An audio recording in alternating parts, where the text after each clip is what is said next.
And good morning to you. Hope your Saturday is a winner so far. I'm Keith Landry, and I want to welcome you to Orlando Matters. And if you've been hanging around with us on Saturday mornings, you know that we've been bringing you the candidates for election 2012, a close-up look at their views and perspectives and plans to hopefully help your families in the future here in Florida.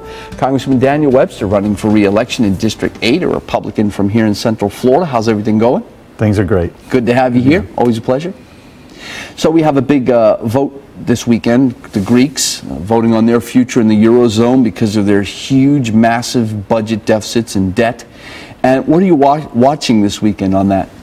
Well, first of all, they're right at the edge. The edge is this: how much debt do you have compared to your gross domestic product?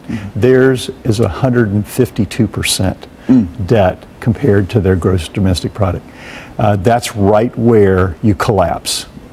And their future is in their hands. I mean, they initially elected people that came in and said, okay, we're going to have a budget that turns things around, qualify for some loans from the rest of the league, and, you know, they basically tossed them.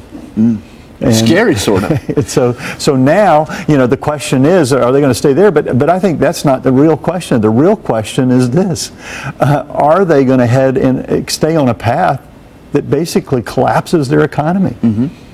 Why should our viewers care about that? That's over the pond, as they say, but it's interconnected, isn't it? It is. You know, there are people in Greece and all across Spain and other countries that are in trouble that come here and they spend money here as tourists, especially in Central Florida area. That's an important part of our economy. They buy our goods. We export things, we don't sell everything here, nor do they. And so there is these interactions with these countries, and we have certainly a friendly relationship with them. They have democratic governments, and we like that. So I think it's a huge thing for a country to choose to head down a path that's going to bankrupt them. And with the whole world watching. Yeah. It's fascinating to watch this weekend. Hopefully things will turn out well. Let's change gears a little bit. Talk about a piece of legislation you've sponsored in relation to the Veterans Hospital being built out at Lake Nona.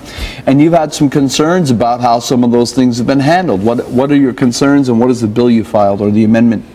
Well, I went out to the VA about 4 times and didn't make a big deal about it. I just wanted to know what was going on. I'd gotten some calls from people that work out there that are subcontractors. They're not necessarily connected to the VA. They work for the general contractor, but a lot of them just said, we just want out. We want to get out. Wow.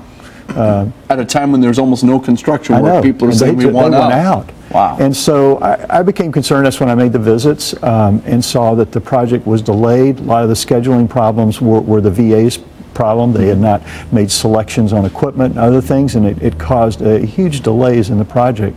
And now a project that's supposed to be done in 2 years has got maybe 2 years to finish, which is kind of a strange place to be in.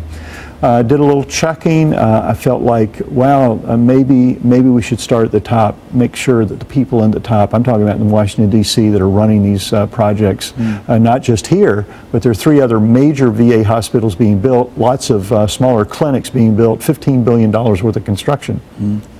That was approved back several years ago by the Congress. When they did that, they had some qualifications for the person that would be overall the construction. They had to be, number 1, a graduate, have a bachelor's degree in architecture or engineering, or a master's degree, and number 2, that they would have extensive experience in construction management. The person there doesn't have that. And I became concerned, if you start at the top, you've got to have someone that actually knows what's going on. And so I sponsored an amendment. All it said was for the VA to spend money on that particular position, they had to first find someone that met the statutory requirements. They're not my requirements, they're requirements that are already in law.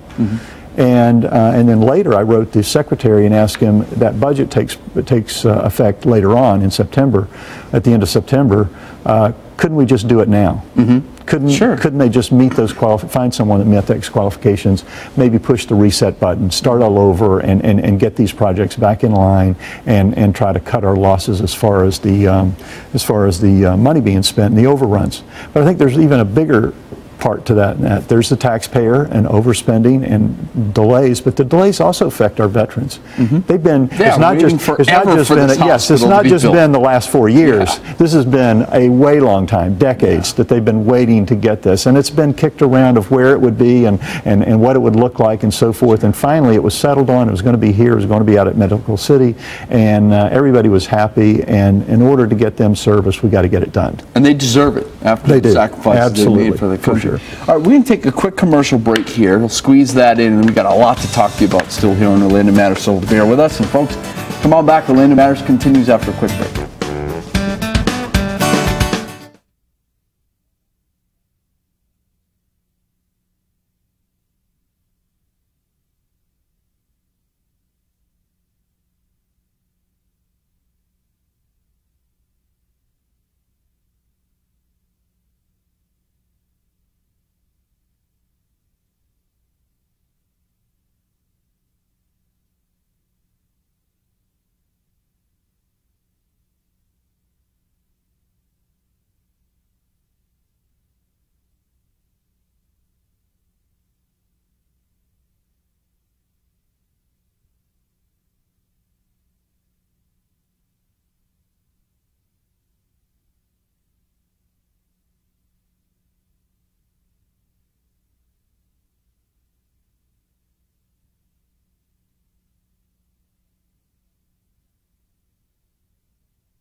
Welcome back to Orlando Matters. I'm Keith Landry with Congressman Daniel Webster, Republican from here in Central Florida, running for re-election in District 8. Thanks for being with us this morning. One of the most serious issues facing the future of America is our national debt, the deficit. You watch the national debt clock roll and it just makes your stomach turn as it just keeps turning and turning and turning.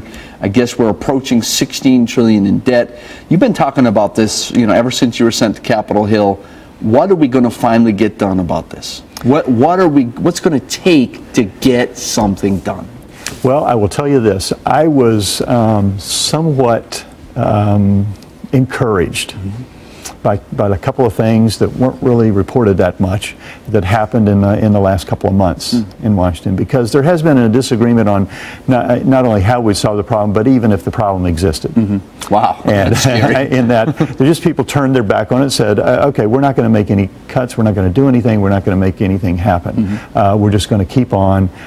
Yes, maybe we need to make some cuts, but we can't find any that we want to make. Right. No hard choices. That's right. So we had a vote on a budget. A budget that eventually passed was one put forward by the budget chairman, Paul Ryan, which puts us on a path towards a balanced budget. It doesn't do it today, it doesn't do it tomorrow, but it gets us on the right path. We are now on a path of exponential borrowing, which is about $1.3 to $1.5 trillion a year. It's unsustainable.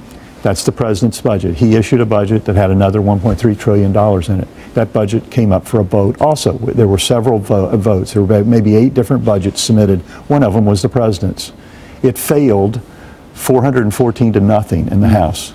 So every liberal, moderate, and conservative in the House of Representatives that came to vote that day voted against it. Wow. Went to the Senate. Senate took the same vote. They had 99 of their 100 senators there. All 99 voted against that budget. Now, why was I encouraged? Well, I was encouraged because at least we recognize we can't stay on that path. We can't stay on this path of exponentially borrowing more and more and more and running up the debt. We can't. No. And that was, in my mind, by that vote, agreed to by every person that voted, that we just can't do it. Houston, we have a problem. That's right. And so now, at least, we've recognized that's not the way to do it. We cannot continue to just keep borrowing. Now, we disagree on the solution. There's certainly that. But at least under that, we've established, here it is, this is it. We can't go in this direction. Now, what is it that we can decide that would work? Do you believe after this election, one way or the other, that will shake out and we'll know if we can seriously address the national debt? Or do you think maybe we won't know after November if we can seriously address the national debt? I think that, and a lot of times there are ways to make decisions on problems. And so you can make it on your own, or you can get together and you can make decisions, but sometimes time makes a decision for you.